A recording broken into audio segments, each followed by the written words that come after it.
Where do you want to go? Anywhere, but not here. I want someplace where there's something to do. Maybe I'd like to come back when it's all over with, you know, when it's all developed, but... Like my dad, he's lived here all his life. He's worked here. Well, I don't want to work here like that. He told me he wants me to get out of here. I was the same as my sister, too. He wanted my sister to get out of here, and she got out. So that's what I like to do, too. Go somewhere where it's clean.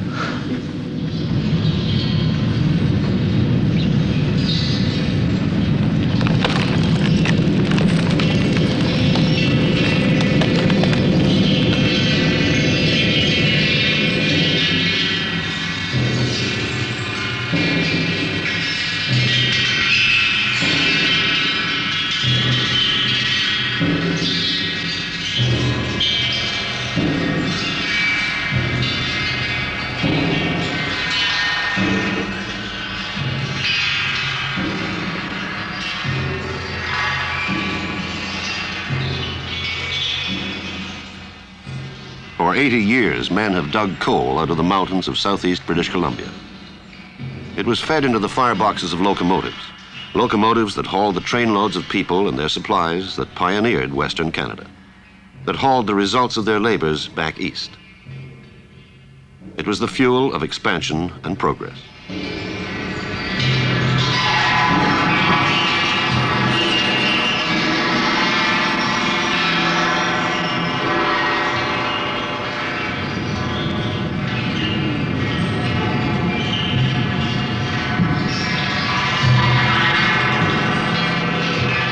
The last train to take on coal from these valleys passed through in 1953, and the panting of steam was replaced by the throb of diesel. It seemed like the final fanfare for the communities of miners. Years of strife, the agonies of disaster, the cruel buffetings of a one-industry economy were at last all ended. And these memories lingered only in the ruins of old settlements and the minds of old men. This was quite a place up here. Yeah. That's the old store there. Yeah. That's the old store, and this. There were a club room over here. That must be the club room over here. That one or the other one. I'm not sure which. The club room. I think this was the club.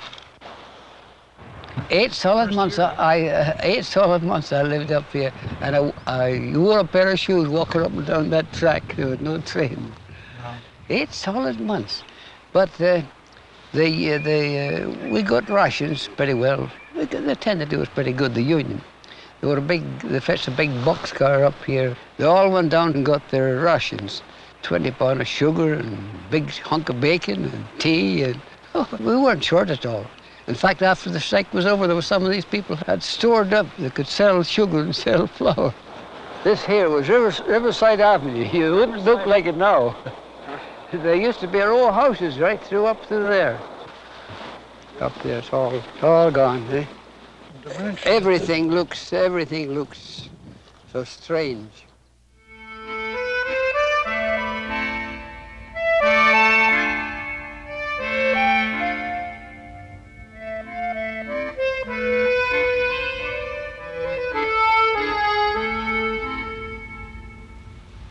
I can remember, well, there's that big disaster in 1902, and then this 17, and besides the other men who was killed by blowouts and fall to caves and haulage accidents and all like that. It's been a big toll of men. Big toll of men. But the years of toil and hardship had been mere scratchings at the coal deposits. Within the mountains, there were still uncounted billions of tons of coal. I think the resources in Canada are Canada's most important asset and go a long way to making Canada one of the strongest nations in the world. You can't have the automobiles and the refrigerators and the stoves and the homes without taking the minerals from the ground to make these things. There just isn't any way. Through this great unity of purpose, British Columbians have achieved the good life, and we are on the way to becoming an affluent society. In this abundant province, God has given us a great trusteeship. He has given us an opportunity to serve our generation, not only our generation, but those yet to come. And for my part in that service, I am truly grateful.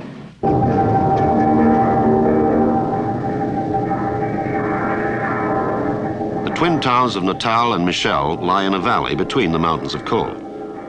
They had lingered on for years, growing dirtier, poorer, and more derelict. The young people leaving, the old hanging on to whatever they possessed. In 1967, an event occurred which was to change all their lives and the whole course of the area's future. Kaiser Steel of California came for the coal. They brought capital, machinery, new techniques, and a 15-year contract to sell 7 million tons of coking coal per year to the Japanese steel industry. The old mines and the byproduct plant were operated by Crow's Nest Industries. Now Kaiser has leased the property, and 4,000 feet above the valley, they've started to dig away the mountain of coal. Our deposits are extremely large and will last for far beyond yours and my lifetime. What magnitude, do you know? Oh, we talk on just on our property alone in terms of 6 or 7 billion tons. We have the largest trucks that have ever been used in the world, and of course largest rock shovels that have been used in this area. Huge project of running a tunnel a mile through a mountain, and the latest design in preparation plant facilities.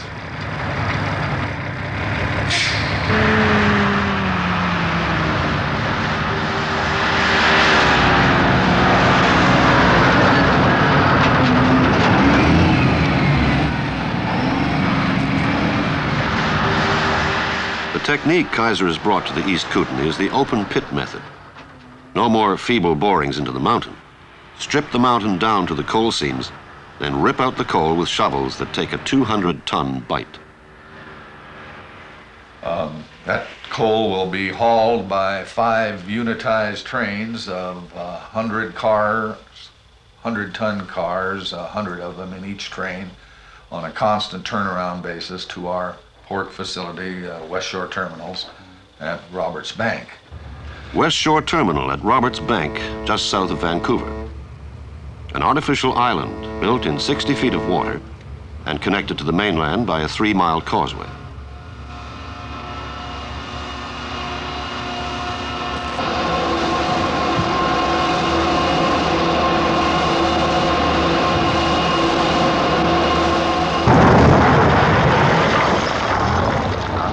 We are expecting to have a capacity at least 6,000 tons per hour of loading over here. That is very big capacity in the world. There'll be pretty big ships that are coming Yeah. in. What size? We are sending maybe the more than 100,000 tonner in near future. What made you choose to buy coal from Canada in the first place? Japanese people now thinking Canada is a very stable country and very near. We have only the Pacific Ocean. That means very good, both of countries. French drawl. How does that grab you? Say champagne, Mr. Champagne. Yes. Have you drank anything before? Oh, I've tried it. You gotta be good. No, let's all. Haven't wages gone up since Kaiser's been around? Not very much. We got chipped on this contract. Misled. Well, there's nothing been changed here yet, as far as I could see. There's no changes at all. As far as they're stripping it at, it's going to bugger up the whole bloody countryside for everybody. We'll give them a little more time and see what we can predict in a few years later. You know, when it's really going. Right now, we can't say too much. But I mean, if you're going to expect a change out of it, we don't depend on Kaiser to make our change for us. You're going to make it yourself. To make better money, all right, you make better money. I would say Kaiser hasn't done no harm since they come here, and I would say that they've actually done more good than they have harm. And you got a good life here. You've never been hungry. Oh, yeah. You've never been tired. We don't work too hard. What the heck? We get paid good. And we don't. Well, I'm for one. I don't like big towns. I like small towns. Small town. We're all closer. Has the coming of Kaiser made you feel more secure? Yes, it did. In a sense, because we were more secure for a period of 15 years, and I think it'll go longer than that. People in this community, they They don't know anything else. This is it. They've been brought up on mining. You've been born in a mining town, and this is all you know. I quit school when I was 16, and I've started in the mine. I've worked there for 12 years now for the company, and this is all I know. You're a coal miner. The dust is in you, and you're going to stay with it. I'm going to stay here till I die, that's for sure.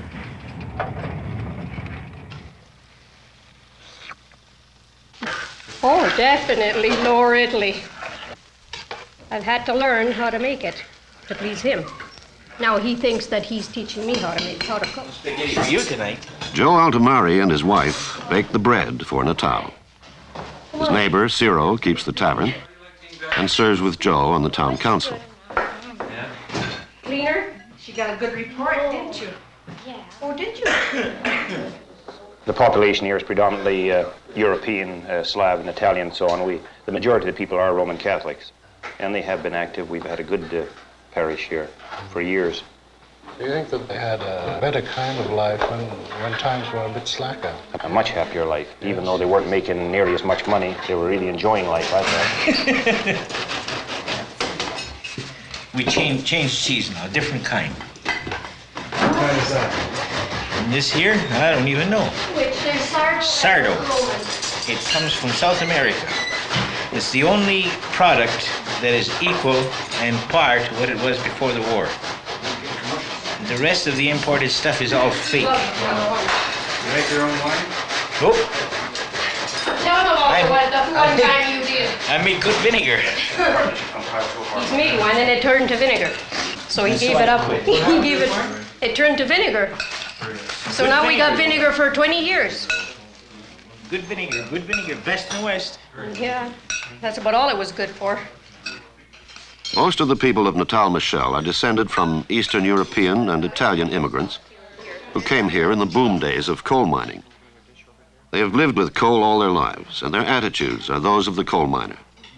They are tough, independent people.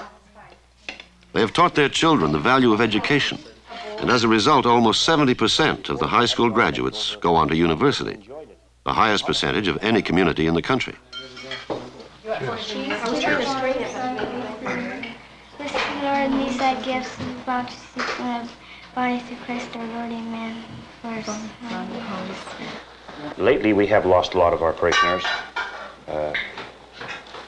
due to the urban renewal. People that have moved out of here to find cheaper accommodation. People have been getting away with very cheap rentals around here, very cheap rentals. $10 a month, $20 a month for a very good home that we thought was a good home. And now they're going to start paying $140 or $150 a month, and it's quite a change in the way of life. Sparwood lies at the end of their valley, and the provincial government hopes that this town will expand to accommodate the people of Natal and Michel. It was scheduled to do so under an urban renewal scheme before the coming of Kaiser.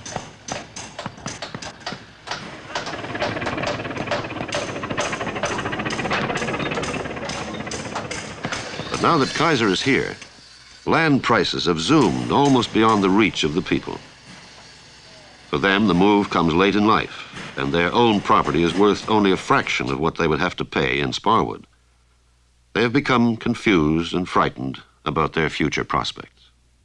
I advocated to the government that CNI should have, and now Kaiser, should be a part, should make a contribution to seeing that these people are relocated.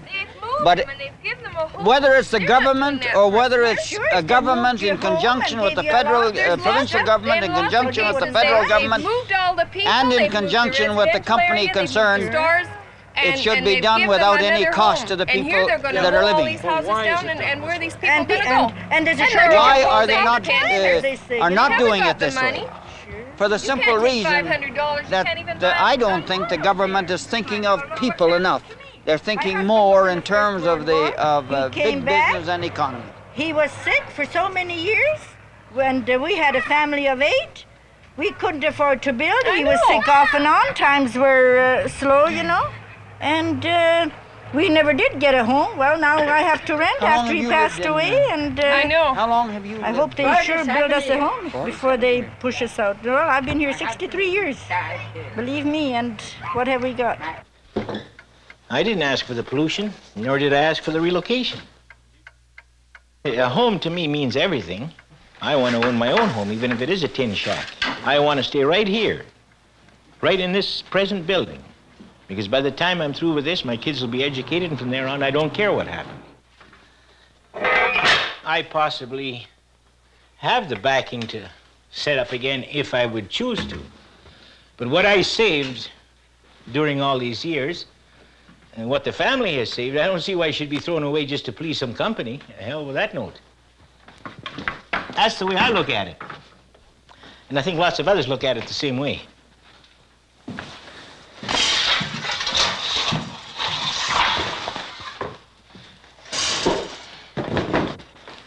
We'll take, for instance, like an old widow we have over here, right near here. I won't mention any names. She's up in age. She's got a comfortable home. She don't want to move. What they offered her is peanuts.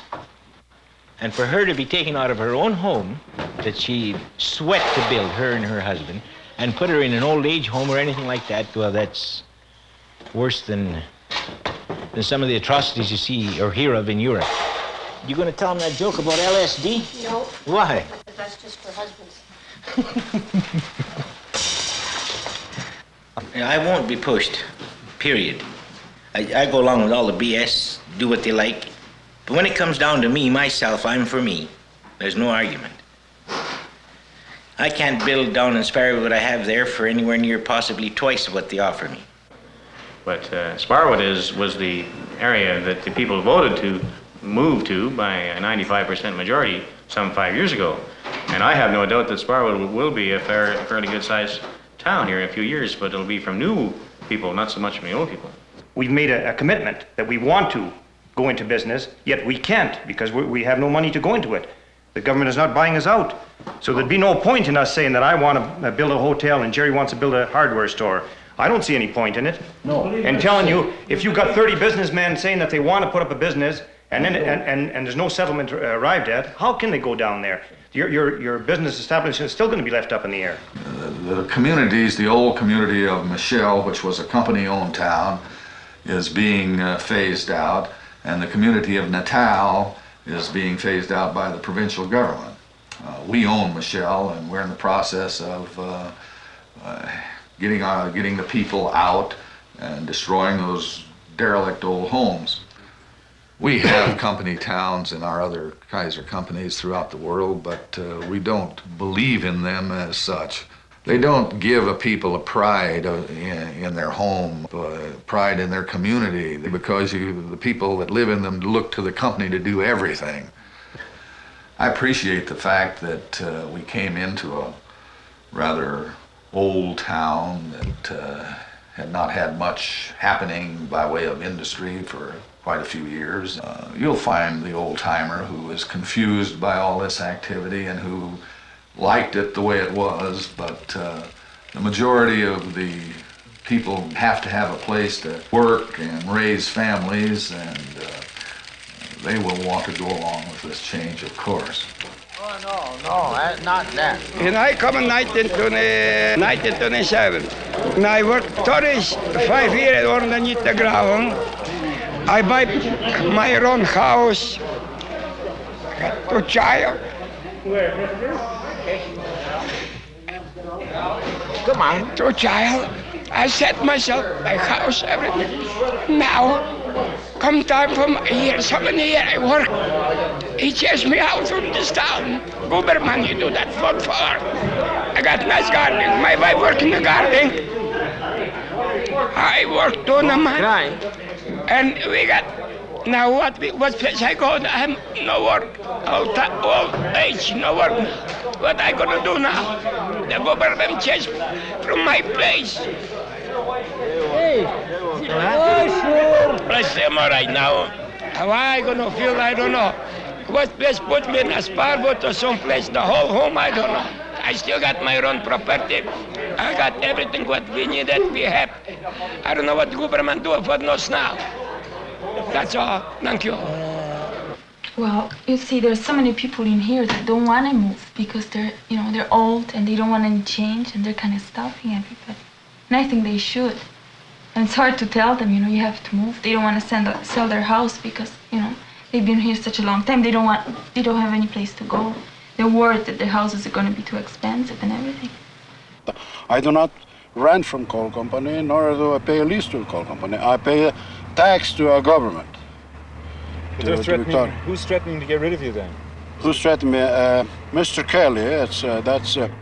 Jacob Kurlik has been squatting on company property for 12 years. Professional engineer. Now that Kaiser have taken over, they insist that Jacob must move. He was threatening me to give me a 30 days notice to move out by 15th day of September 1968, which I returned that $365 check, $75 check back to him, and I told him to hang on to his check and I'll hang on to my home.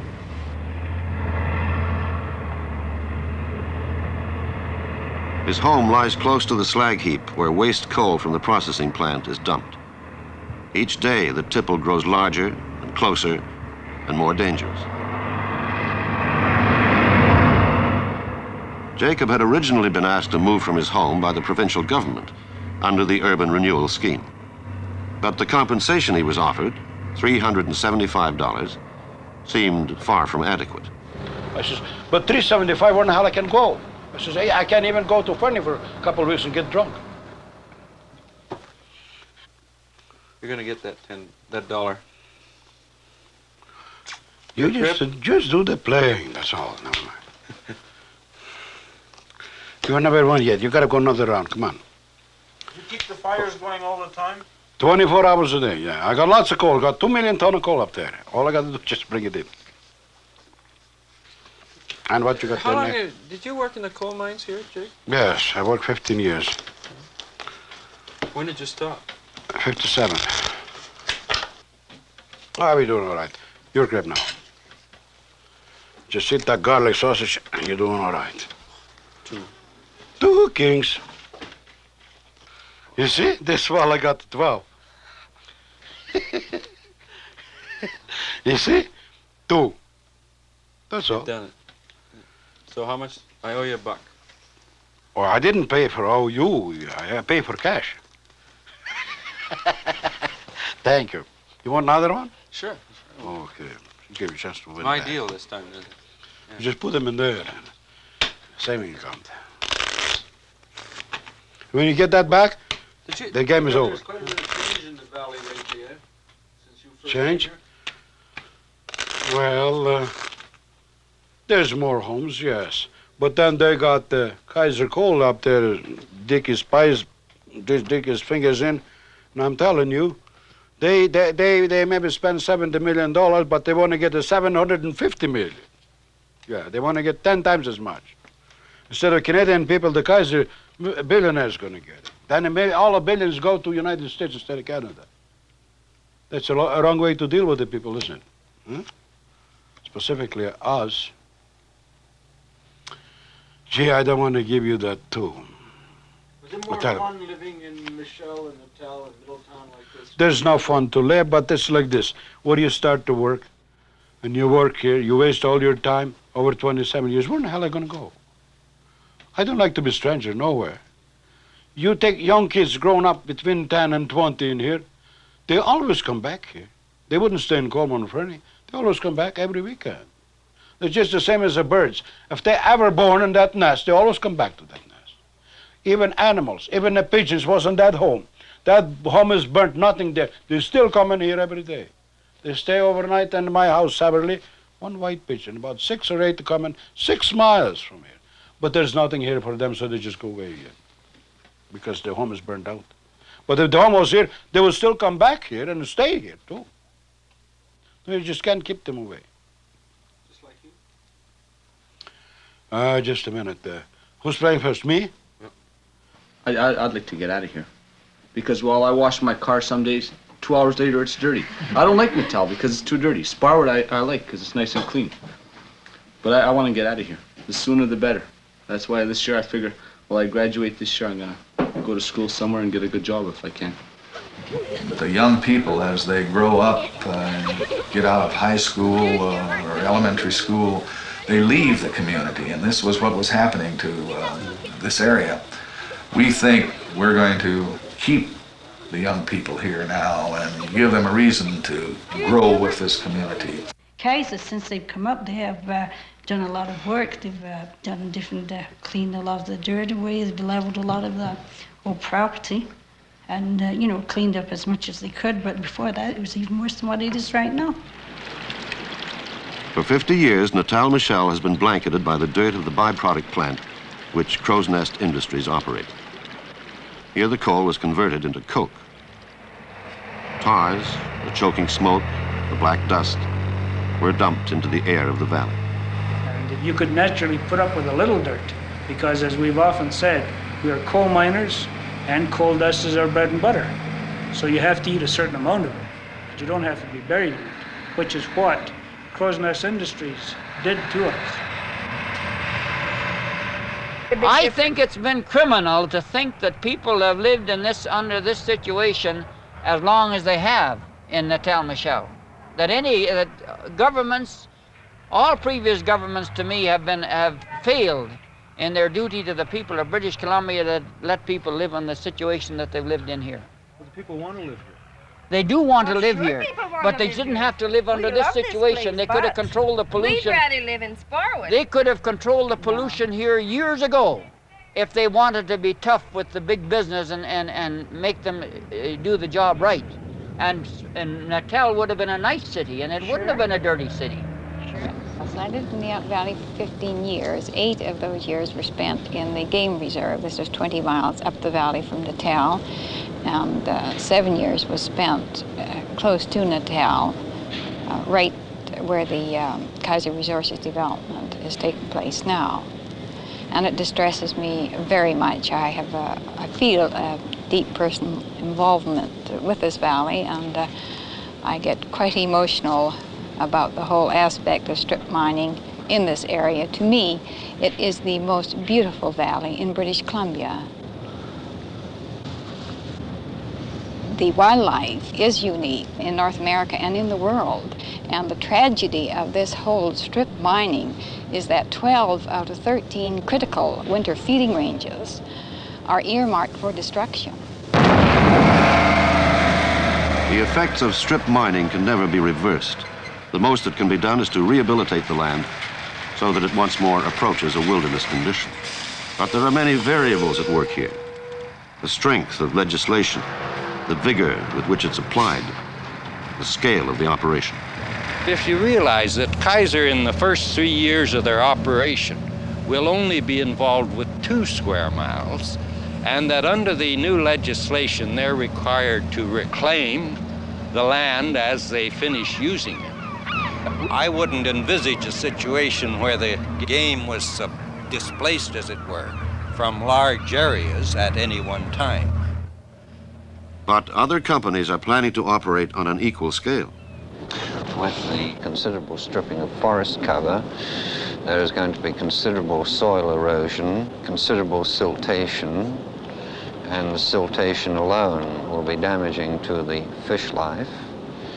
One can see also that the runoff that will occur from exposed coal areas will create an acidic output, which in turn will get into the streams, rivers, and this will damage, if not kill, a great many of the organisms within the water and fish life too. In some cases we'll have to, as Kaiser is being required to do, install a series of still ponds around his works so that the surface runoff carrying the debris from mining and the fine material will run into a ponding area where, by the fact that it becomes still water, it'll drop the sediment. And this is the type of thing that we have to do in many parts of the province if we're going to keep the streams clean. How dangerously polluted is this stream right at the moment, would you say, compared to normal? Well, it has a severe pollution. Look at the color of it. There's a heavy silt. Then the silt is going to settle out and cover any eggs that are on the bottom. They're just going to starve. They've got to have oxygen. They're not going to mature.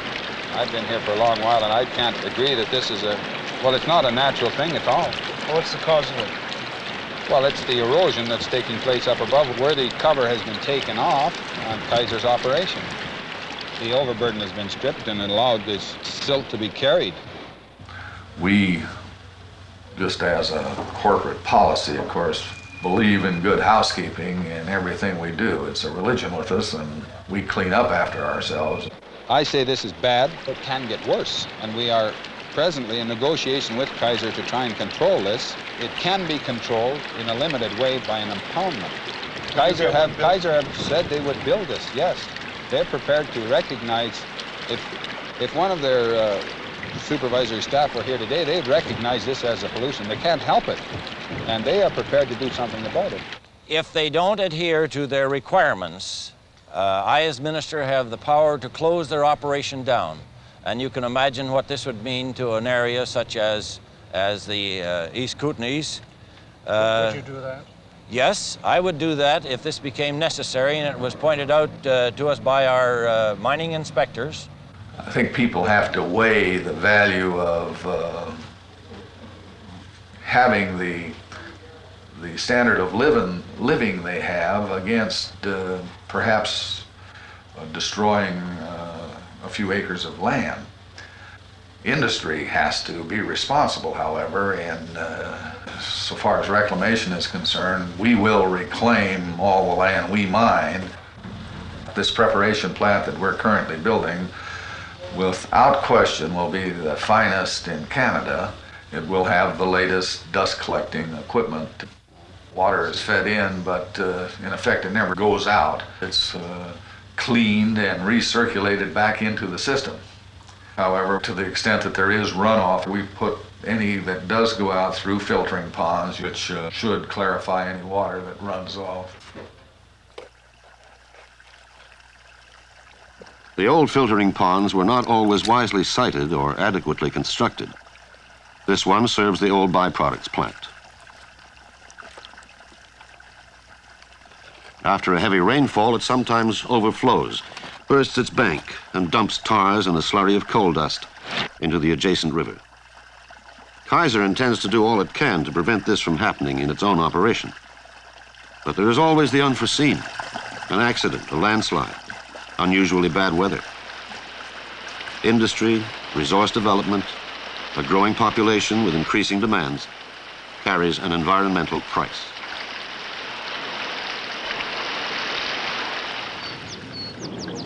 Many scientists of international repute have given us from 20 to 50 years before total environmental collapse occurs. Other scientists foresee a local environmental collapse in 10 years' time. If we worship the gross national product index, we may have to realize that future life will be spent in completely air-conditioned, ventilated catacombs where everything is completely computerized, programmed for us on a plate. I think this is our choice. The coal from the Kootenays will be used to make the steel for the Japanese car industry. Throughout the Pacific Rim countries, there's a growth in markets, industry, a demand for resources. A lot of these industries, of course, would not have ever been developed without foreign capital, whether it be from the United States or Britain or Germany or France. And as you know, all those countries pour capital into Canada. We are, as you know, a Canadian company. While we are partly American-owned, we also have many thousand Canadian stockholders. To that extent, this is good for Canada. I fail to understand why we as Canadians, you might say, would not welcome the investment of capital, if only to get us started so we can generate other projects that will use our own capital. In the instance of this project, while Kaiser in the United States put up the money, they in turn borrowed more than half of it from Canadian banks. And all the equipment that can be manufactured in Canada has been purchased in Canada. And all these things generate good for Canada. We must have the industry, the secondary and the primary industries that do all this and make it possible for us to enjoy the type of and standard of living that we are enjoying now. And that's why British Columbians enjoy what I like to call the good life. It is a product of unity of all our peoples, our labor force and industry, all working together in a great dynamic society. The record speaks for itself, as you know full well. And where is this thing ever going to end? The prices are going up. People want higher wages. When my husband came out here and my father, they got $2.50 a day. But everything was low, everybody was happy, nobody was starving or anything. Now today, look at the wages. And it isn't worth any more than $2.50 when we came out here. In fact, it isn't even worth that much. Now, why isn't there a price control and a rent control and everything else, and everybody would be happy? Well, we claim to be an affluent society, but look at the conditions that people live in and the wealth that's being taken out of the country. That's right. And so why? we've got to change that. Why is it? They say Canada is the richest country and everything. Well, and yet, in a way, when you look at it, some people say it's the poorest. I think that the responsibility lies with you, the people, really, in the final analysis, and that includes me too, of course. Yes, but that's it. Can't they start that? Well, evolution moves very slowly, but I think it's gradually moving. They claim that this is progress. Don't stop progress. But you know what that progress is doing? It's knocking everything down lower instead of coming up higher. That's right, that's right. That's all I can see. Mr. Jacob Curlick, Natal, British Columbia. Dear sir, we have warned you repeatedly that the longer you insist upon continuing your trespass by residing in your present premises below the tipple, the more you are gambling with your life against the chance of a very possible slide which will engulf your present home. We must require you forthwith to quit and deliver up possession of the said premises to us by 8 a.m. on October 4th, 10th, 1969. Very truly yours, Kaiser Resources, K.G. Donald.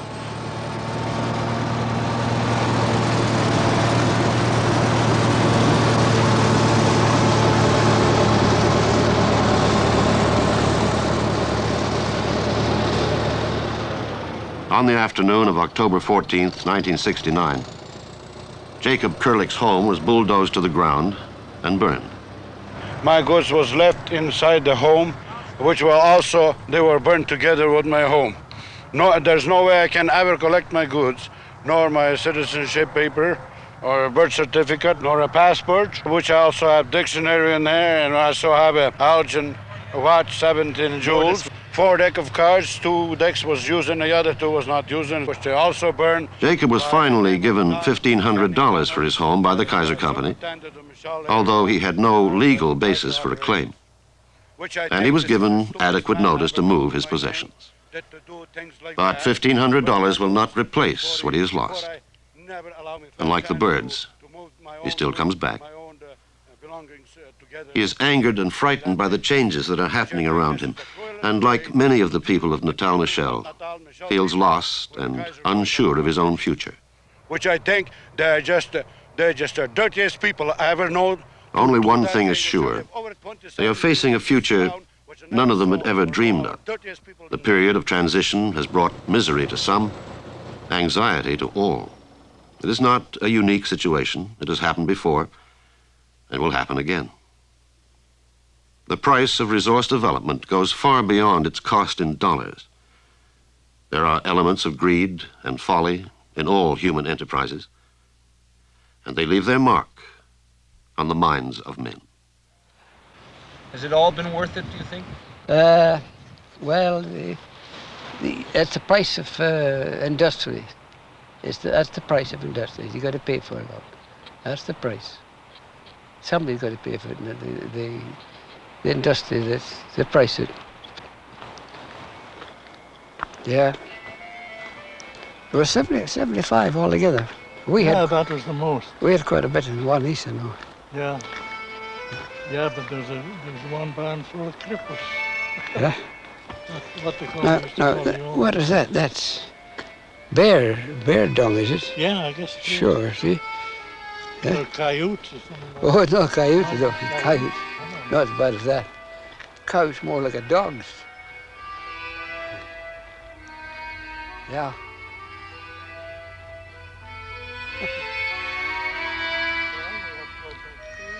Yeah.